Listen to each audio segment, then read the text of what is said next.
Dusk in Coruscant dressed the skyscrapers in copper when Bail Organa left the security committee with a data chip hidden in his sleeve, feeling he carried a sentence. He crossed the corridors with measured steps, remembering the last weeks when gray-uniformed officers spoke of contingency protocols, like those who speak of inevitable fires. This isn't a fire, it's a match in the wrong hand, he whispered to himself, watching air taxis cross the sky like metallic schools of fish. In the elevator to the Jedi Temple, he thought of Mon Mothma and how many still had the courage to call an authoritarian maneuver by its correct name. The door opened and the temple's serenity received him with an ancient silence, so different from the plastic murmur of the Senate. May the truth not arrive too late, he decided, keeping the chip firmly. In the council chamber, Mace Windu and Yoda awaited him, the floor reflecting blue lights that seemed like calm lakes under distant war. Senator Organa, early you come or too late, do you come? Said Yoda, tilting his head with eyes that pierced veils. I come in the only time we have left, Master, replied Bail, taking out the data chip and placing it on the translucent table. Chancellery, Contingency Protocol, Codename, Order 66. He completed, and the phrase landed in the room like a blade. Windu crossed his arms, and the shadow of the gesture was longer than himself. Read aloud what the Senate pretends not to know, he said, voice low, steel under silk. If the Jedi are deemed traitors, supreme commanders of the legions shall execute total neutralization, without warning, without exception. Read Bail, and the air seemed heavier. Encrypted signatures from the Chancellor's office, protocols directed to field garrisons, all with retroactive dates. Obi-Wan entered in silent steps, called by an unease he recognized better than many would call instinct. Something is out of place. I felt it in the field, but didn't know where to look, he said, approaching. Now I know where, and I don't like what I see, he completed, like one who finds poison in the fountain. Yoda raised his face, the wrinkled skin seeming like maps of ancient wars. Dark, the smell of this is. Anakin arrived soon after, eyes in contained embers, still with dust from a landing strip on his shoulders. Senators whisper, masters exchange glances, and I'm the last to know, he said, half acidic, half hurt. Bail didn't back down. You're central to this, Anakin. If Palpatine really signed this, then he prepared the stage to ridicule the Order and place you in the middle of the board. He trusts me with tasks, but to say he uses me as a piece, he retorted, and placed his hand on the table, breathing slowly. Obi-Wan looked at his former Padawan with the disciplined affection he always used to keep him on a safe path. If it's true, we need proof in the flesh and not just on paper, he affirmed, remembering whispers about chips and clones. Clear, the paths are not, said Yoda, tapping his staff lightly. Quick and silent we shall be, if the night we wish to survive. Windu nodded. Rex and Cody, I need them here now, and I need a Kaminoan doctor who isn't bound by vows to the Chancellor. I can get Rex without alarms, said Anakin, his voice gaining focus, like a blade entering the track. And I'll speak with Cody. He trusts my frankness, completed Obi-Wan, already turning to leave. Senator Organa, keep the Senate under dim light and watchful eyes, asked Windu, a gesture that was request and order. Bail nodded, feeling dawn lurk at the windows like an animal. Mon Mothma answered the call in her office with curtains half open to the city, and Bail spoke like one who measures each syllable. We have a legal device for massacre. We need urgency, discretion, and courage, he summarized, and she pressed her lips. I'm not the only one worried, but few want to pronounce the word that's on the ceiling, she responded, seeking anchorage. Say coup out loud, asked Bail, and she breathed, coup. If the Jedi prove the existence of chips and clones, the Senate will have moral ammunition, she said, strength in lucidity. Then bring the proof. I'll bring the names with backbone. In the hangar, Anakin found Rex in routine inspection that seemed like rehearsal for something no one announced. We need to talk off the books, said Anakin, and Rex clicked his jaw in a gesture of one who already thought the same. There are orders that never reached me, but reached my sergeant through a dead channel. confessed Rex, eyes firm, loyalty with scar. I want you to come to the temple and allow me a medical scan, asked Anakin without detours. If it's to remove a hook I didn't know I had, remove it, replied Rex and smiled without joy. I'll take Fives with me, he has a nose for traps, he completed, walking beside the general. Obi-Wan, at another point in the city, spoke with Cody in a narrow corridor that seemed made for secrets. I don't like orders that walk without boots, said Cody, removing his helmet like one who pushes away noise. Then let's put light on this. Come to the temple and allow examinations, asked Obi-Wan, firm and cordial as always. Cody nodded. You saved me on Kashyyyk, and I remember who pulls a friend from the cliff. If there's something inside me that isn't mine, I don't want it commanding my hand. Nor my trigger, he completed, already activating a discreet communicator. Hours later, in the temple laboratories, the Kaminoan surgeon projected hologram images with the care of one who handles souls.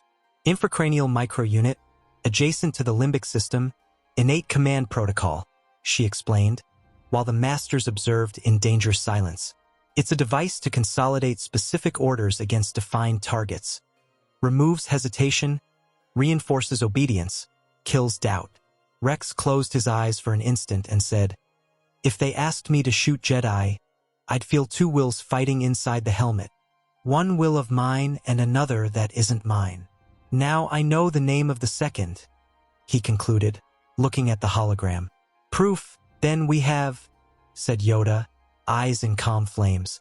To the Senate take we must, but first the fuse from the legions remove we need.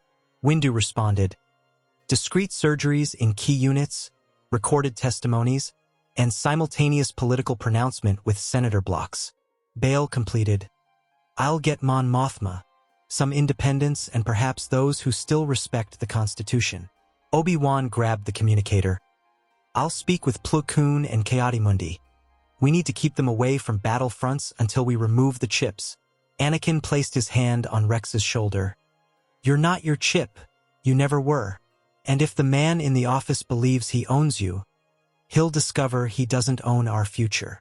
While the first surgeries happened under sterile fields and monk chants echoed through the temple like ancient wind, Bail Organa watched from a high window as the roads shone. At dawn's end, Anakin and Obi-Wan returned to the chamber with reports and dark circles that told stories no one would read in minutes. Rex is free. Cody too.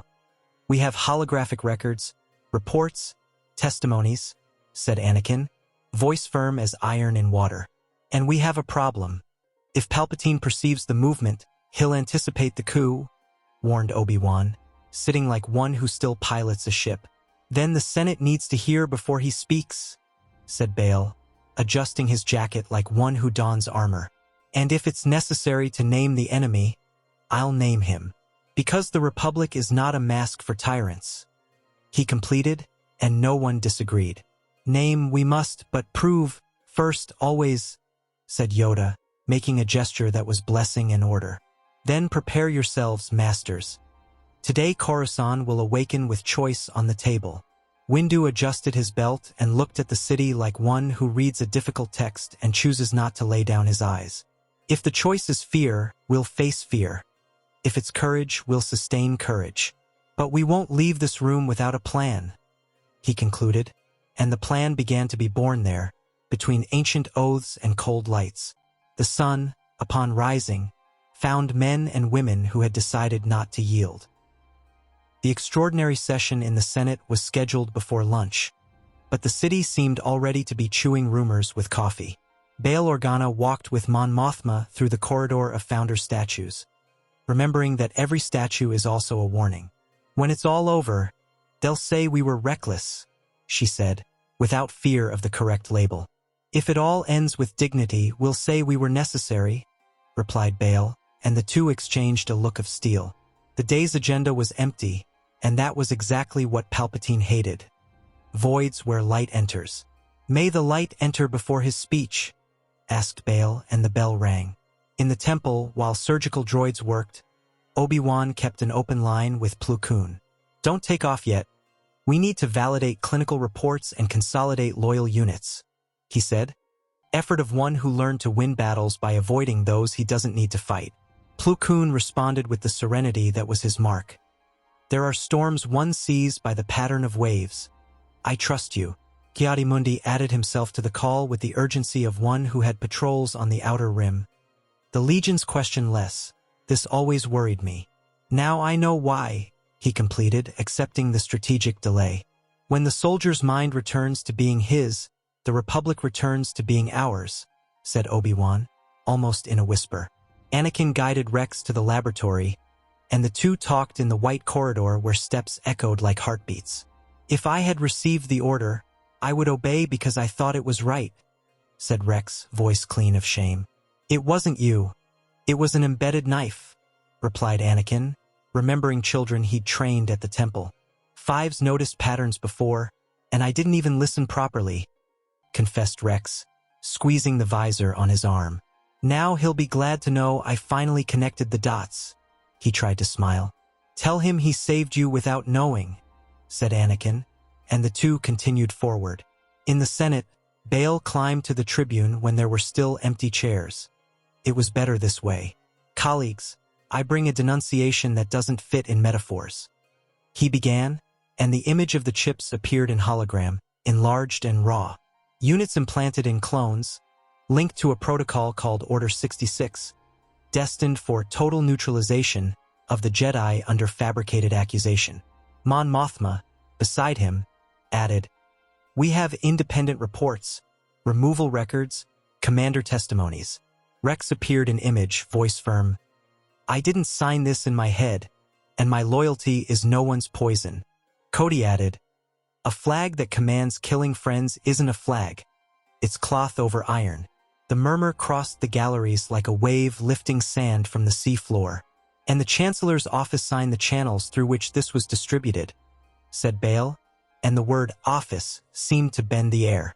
Palpatine entered with the calculated step of one who rehearsed the world, flanked by advisors whose punctuality was proof of habit. Senator Organa, it's bold to defame the office in public session, he said, a honeyed tone that hid claws. I bring documents to contest misunderstandings that arose from hasty investigations and ask for caution.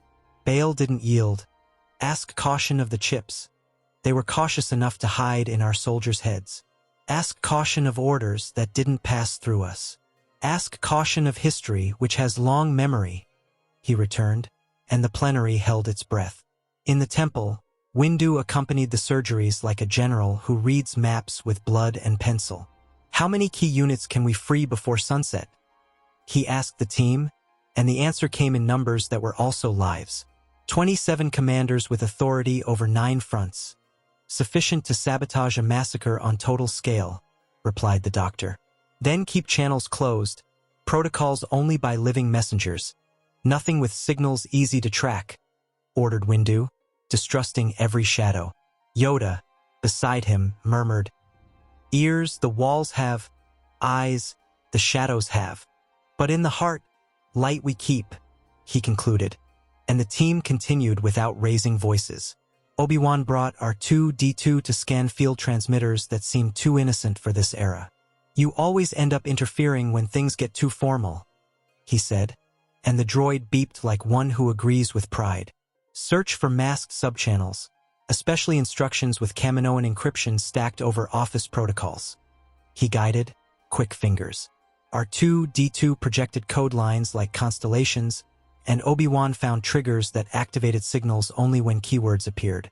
Treason, intervention, rebellion, meaning all it takes is the right speech to trigger hell, he interpreted. We'll break this from inside and replace with blocking messages, he decided, and R2-D2 chirped a victory note. On Kashyyyk, Plo Koon sent word to his troops to retreat to a natural perimeter, something that seemed like tactical choice but was moral choice.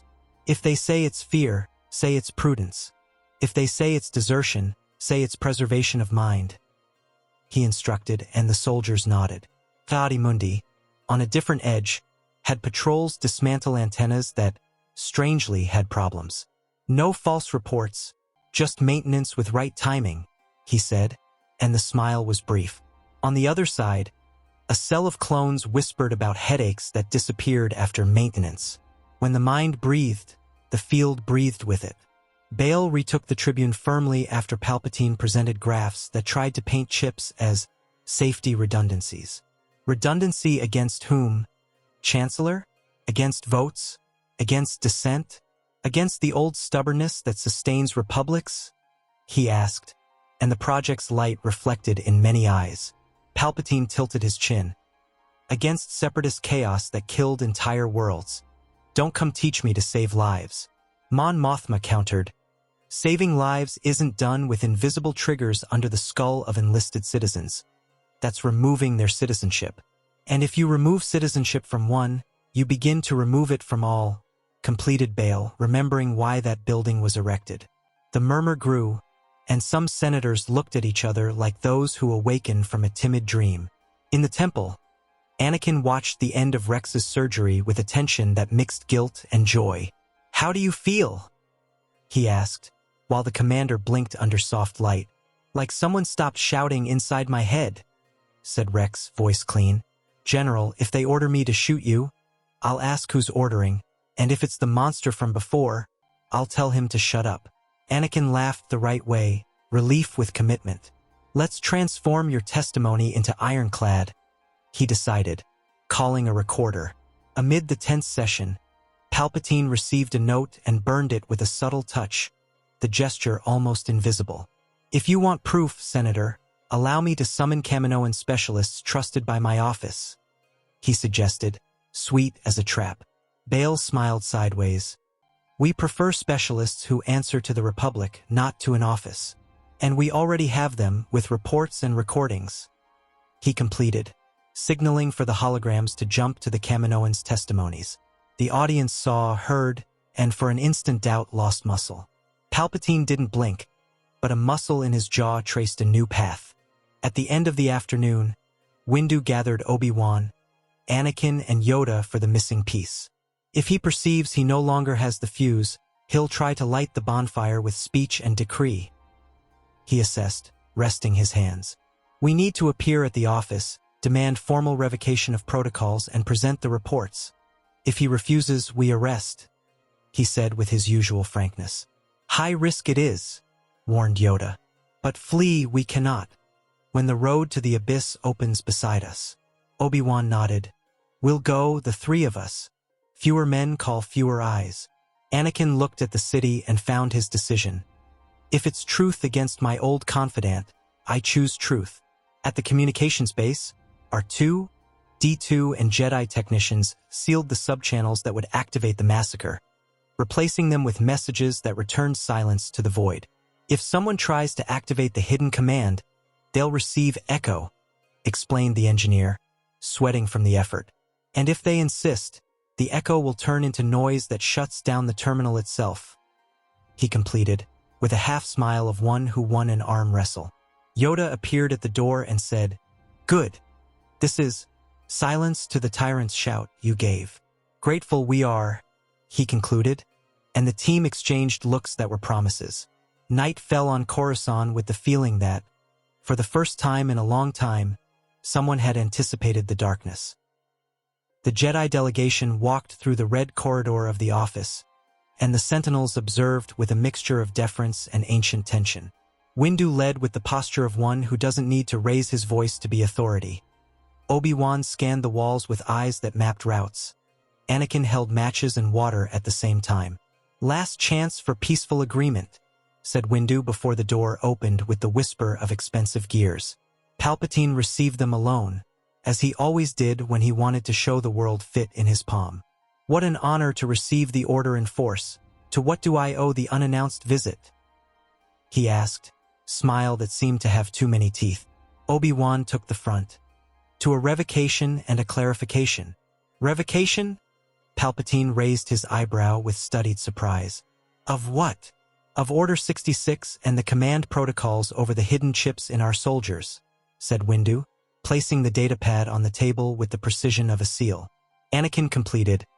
"We have reports, testimonies, and had to neutralize subchannels activated from this office." Palpatine inhaled like one who gathers roses and responds with thorns. Chips and clones are redundancies against easy separatist victories. You confuse tool with tyranny. Obi-Wan faced him with inflexible serenity.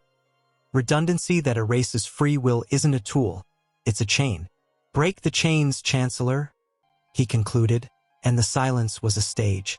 Palpatine changed his body's axis, and the air changed with it. I suppose you bring a warrant. Windu took from his belt a hollow warrant signed by the Senate's Judicial Committee, fruit of Bael's haste and the courage of those who decided to sleep less. In the name of the Republic, we demand immediate suspension of protocols and opening of inquiry into the nature and origin of the chips. He read, and each word had the weight of a hammer. Anakin observed the corner of the room, where an ancient bust seemed to watch the history that repeated itself with stubborn actors. Palpatine smiled again, and the smile now was a blade without sheath. You want to arrest me, Masters? Do so, and you'll see the chaos you saved flourish like never before. Order to arrest you? We don't have yet. Order to prevent massacre? Yes, replied Windu, maintaining center. Then sign here the total revocation and publish it. Now. Palpatine touched a panel, and for an instant Anakin felt the force oscillate, as if someone pulled a rope at the bottom of a lake. I'll publish a cautionary suspension until complete expertise clarifies. Satisfied? He offered, voice silky. Obi-Wan exchanged a look with Windu. It was little, but it was a fissure. Publish, said Windu, and the Chancellor registered the decree with hands dancing over the console. At the same instant, in legions throughout the galaxy, screens received the message. Contingency protocols suspended by office order until new Senate deliberation. Cody looked at the sergeant and smiled sideways. Seems the storm diverted from the beach. Rex received the same text and responded on closed channel to Anakin. Captain standing. Chip out. Order suspended. Still here. Anakin read and breathed for the entire city. Yoda, in the temple, closed his eyes for a second and said, Crack in the night, we opened. But the darkness hole has not yet gone. Bael, from the plenary, received confirmation that the decree had been published and raised his hand asking to speak. I thank the Chancellor for suspending protocols that should never have existed. Now, let's vote on definitive revocation and opening of inquiry. Palpatine smiled from above. Of course, Senator. I never opposed scrutiny. Mon Mothma whispered. He retreated one step to gain momentum. Bael nodded, seeing the hard gleam in the adversary's eye. Then we'll prevent the momentum, he decided, requesting urgent regime. In the office, the courtesy that was already fragile began to crack. I need you to leave me, Masters. I have a speech to the nation and cannot be late, said Palpatine, turning the chair to the window. We'll keep company until the broadcast, replied Windu, without moving a muscle more than needed. Unnecessary company, returned the Chancellor, and the word unnecessary sounded like password.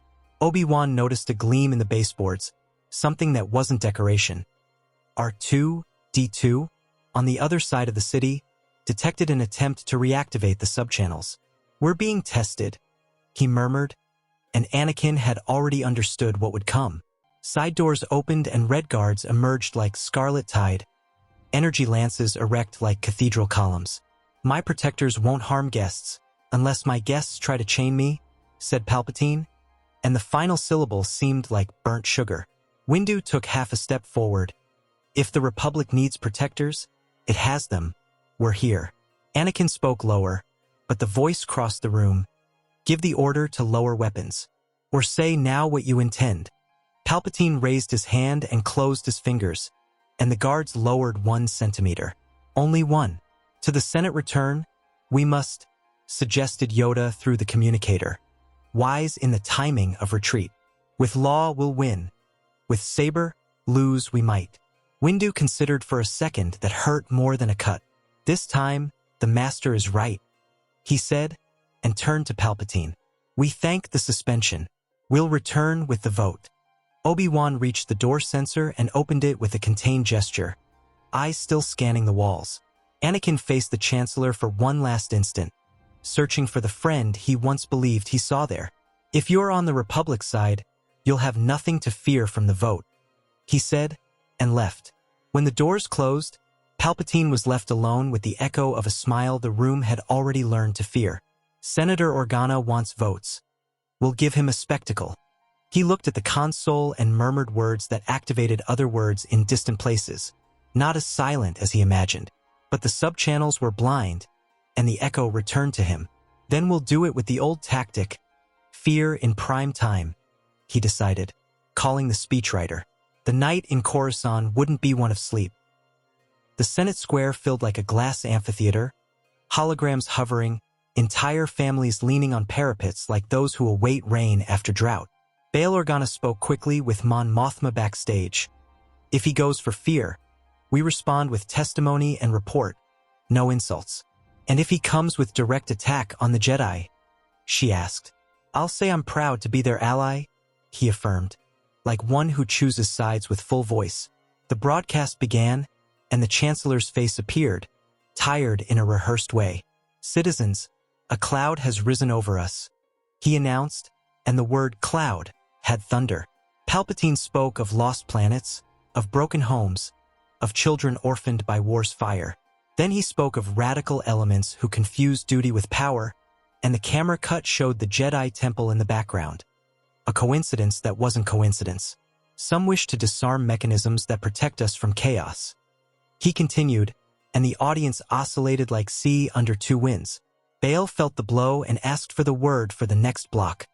Already aligned with the broadcast director, Anakin watched in silence in the council room, fists clenched, and Obi-Wan spoke to himself. Stay in the field of law. Don't bite the hook. Yoda, beside him, murmured, Clouds, he invokes. Sun, will invoke. When the camera returned to the plenary, Bail rose, and the image showed the hologram of reports behind him, in silence. When we speak of protecting lives, we don't speak of erasing minds. When we speak of order, we don't speak of blind obedience, he began. I present the testimony of Commander Rex and Commander Cody, both with chips removed in sound. Rex appeared in image, voice firm. I didn't sign this in my head, and my loyalty is no one's poison. Cody added, a flag that commands killing friends isn't a flag. It's cloth over iron. The murmur became something larger than murmur, and Palpatine felt the curve. In the temple, R2-D2 beeped loudly and Obi-Wan ran to the console. He's trying to reactivate microhooks via civil towers, using words from his own speech as triggers, he explained, sweating under his tunic. Anakin rested his hands on the table and said, cut the city from inside. Route everything through us. It'll take down half Coruscant for a few minutes, warned the engineer. Better half the city in darkness than the galaxy lit in hell, replied Anakin, and Yoda nodded. Wise. This is... The screen blinked, and the network map retracted into the temple like inverted tide. Palpatine perceived that the programmed effect hadn't returned from the abyss and pressed one finger against another, so little that only he felt it. See how they try to control vital communications, precisely when transparency demands light, he accused, turning the game with his usual skill. Mon Mothma took the word. Light demands truth, and truth is in these reports and this testimony. If you want to discuss transparency, discuss what you did with the Kaminoans. Palpatine leaned in. Kaminoans don't answer to me. They answer to ancient contracts. Bail struck. Contracts that pass through your desk. The public began to put 6 and half a dozen together and see the right number. Nalase appeared by secure transmission, voice precise of one who learned to measure phrases. I cannot comment on political orders. I can affirm the nature of the implant. Obedience conditioning for execution of designated targets. This isn't antidote. It's poison. The word poison remained, and Palpatine, with the player's patience, smiled. And who decides the enemy? Doctor? Protocols indicate office channel. She replied, and the audience did the rest. Bail knew the hook on the other side had changed owners. Windu, in the temple's north wing, observed legions position themselves in perimeters that didn't smell of siege, but of protection. If they try to force a narrative of Jedi coup, they'll have to pass through men who woke today with proper names, he said, proud of the military choice. Obi-Wan announced, network stabilized. We're reopening channels, but with filters. Anakin thanked with a gesture and called Rex. Defensive positioning, nothing aggressive. Today, no one shoots first. Understood, General. Today, I'm the one who chooses what to do with my finger, replied Rex, and disconnected. Yoda murmured, threads, adjusted they were. Webs, broken, some. In the plenary, the debate's final block approached, and the vote was ready like a bridge. Definitive revocation of protocols and opening of special inquiry into the chip's chain of command, announced the table president. Palpatine asked for the closing word and received it. As always, if you vote yes, you'll weaken defenses in a time of war. If you vote no, you'll sustain pillars that hold our roof, he said, offering fear as umbrella. Bail responded from his place. If we vote yes, we'll return mines to their owners. If we vote no, we'll return history to its executioners. He concluded, and collective breathing changed rhythm. The panels began registering votes, and a rain of lights crossed the walls, each light a piece of destiny. Mon Mothma held Bail's hand for a second no one would see, and he thanked without looking. Palpatine observed the scoreboard like one who observes a patient who has already decided whether to live. When the last light turned on, the result appeared like an open door. Approval by solid margin. The square exploded in a murmur where joy and fear embraced like old rivals. Above, guard ships changed position, discreetly. Palpatine didn't await the reading of details. He left the side tribune and walked through a corridor few knew, toward a windowless chamber. Bail Organa noticed the absence and signaled to Windu, whose response was to move without making noise with the speed of one who had already decided. Obi-Wan and Anakin accompanied him, not as shadows of the past, but as men of now. If he tries to play a last card, it'll be at this hour, said Obi-Wan, and the Force agreed with a shiver in the metals. Yoda, through the communicator, said, Destiny, at the corner waits. Together, turn, we must. They entered the chamber and found Palpatine before a console that spoke to no other. The kind of secret that legality doesn't baptize. Are we done? He asked with tedium. Almost, replied Windu. In the name of the Republic, you're in preventive detention until the inquiries end. Palpatine looked at Anakin like one who remembers an old lunch. I thought you were more than just a Jedi. Anakin returned without anger. I'm exactly a Jedi, and today that means preventing someone from erasing minds. Come, Chancellor, he said, extending his hand like to a tired patient. Palpatine's face changed like one who removes a mask that already itches. You want to see what power is when it stops asking permission? He asked, and the lights oscillated. A storm of lightning cut through the room, and Windu advanced his purple saber, absorbing the attack in a shield that resembled a wall at sea. Obi-Wan closed the flank, and Anakin took 2 steps forward, raising his hands like one who gathers thunder.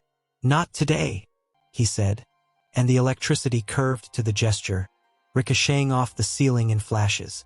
The console smoked, and the alarm bit the room. Palpatine drew his saber and launched himself at Windu, the ruby blade cutting air like a line of blood on white fabric. Windu received, firm, and pushed, guiding the rhythm like one who conducts an orchestra. Obi-Wan jumped to pursuit, locking the second blade in cross, each impact illuminating tense faces of statues that didn't even exist. Anakin circled, read angles, felt the opponent's cold calculation and the rage that wanted his name back. You're the chosen one, and you never understood what choosing means, provoked the Sith, smiling crookedly. I understand now, replied Anakin and attacked. The clash of blades raised sparks that seemed like trapped birds, and for a second the room became a cathedral of light. Windu disarmed Palpatine in a spin. He learned for moments when there is no margin, and the ruby blade flew. The Sith raised his hands, preparing another lightning, but Anakin was already with his own hands raised, firm, returning the storm to the room's center, away from all. No innocent victims, he said, and the energy exploded against the already dead console, opening fissures in the floor. Obi-Wan advanced with precision and marked the adversary's shoulder, a cut that was signature of end. Palpatine fell to his knees, without theater. Surrender and answer before the Senate, said Windu. the saber 2 fingers from the other's throat. "You never understood that real order is born from fear," whispered Palpatine, eyes burning with ancient hatred. "Real order is born from free minds," replied Bail, who had just entered with Senate guards. Breathing short of one who ran for a century in a minute, Anakin turned off his hands, and the lightning ceased like rain that loses its cloud. Obi-Wan collected the ruby saber with a gesture of one who keeps something he doesn't want, but doesn't leave on the floor. Yoda said through the communicator, "Choice we made. Light the Republic chose." In the following minutes, formalities that save civilizations happened with speed that only happens when courage prepares the table beforehand. Detention warrant, simultaneous broadcast to the square, reading of the inquiry's initial articles, guarantee of defense. Palpatine was taken, and the city heard, live, that chips had been removed from key commanders and would be removed from all. Rex appeared beside Bail and said, "We're soldiers, not marionettes." Cody added, "Today I return to being me. Tomorrow all will return." The square responded as only cities that love freedom respond, with silence first, then with voice. Days ran like water finally freed by dikes, and definitive revocation passed in voting with margins that no longer trembled. Surgeons operated on legions, and reports emerged, not of guilt, but of liberation. On battlefronts, Plo Koon and Ki-Adi-Mundi coordinated intelligent tactical retreats, sparing lives while politics adjusted the regime's soul. On Kashyyyk, an improvised flag was raised by the clones themselves, handwritten, "Conscious Loyalty." Yoda visited the infirmary and smiled small. "Scars? Take time? But close. They do." Obi-Wan exchanged a look with Anakin and saw that the bridge between them had been rebuilt with better material. At the trial, Palpatine tried once more to transform fear into currency, but the exchange rate collapsed. The record spoke louder, the words from Kamino spoke, the network map spoke, and the entire night of Coruscant was inscribed in files that didn't burn. Bail Organa presented the final report, and Mon Mothma read the recommendation for reform of command chains. "We came close to being governed by a hidden whisper," she said, and the whisper lost its charm. The sentence wasn't spectacle. It was straight path, and, for once, the straight path was sufficient. In the temple, Anakin talked with Yoda on the terrace where wind usually carries promises and brings lessons. "Fear, in your steps there was," said Yoda, remembering failures that were now curves. "But choice today guided you. I won't deny it hurt to see the man I admired reveal the monster I didn't want to see," replied Anakin, looking at the city. "But each clone returned to himself was worth the idol's fall, and each free vote was worth sleepless nights. Path this is," said Yoda. "Continue, you must." Bail Organa returned to his office and opened the window to a breeze that finally seemed like breeze. Alderaan came to his mind like one who returns a forgotten document. Meadows, laughter, children learning the value of names. Padme entered, silent like one who respects tired battles, and smiled. "Thank you for not forgetting that laws have souls. Thank you for reminding me of that when I almost forgot," he replied. And for an instant the two just stood looking at the city that had saved itself by little. "For today we won," she said. "For today, it's enough," he replied. Rex and Cody walked through the temple courtyard where young Padawans trained, and one of them asked what loyalty is. "It's when your hand listens to your heart, not a voice that isn't yours," said Rex, resting his helmet on his hip. "And when you choose to protect those who might disagree with you tomorrow," completed Cody, already laughing at the boy's astonishment. Obi-Wan observed the scene and felt that some wars are worthwhile only for the lessons they leave.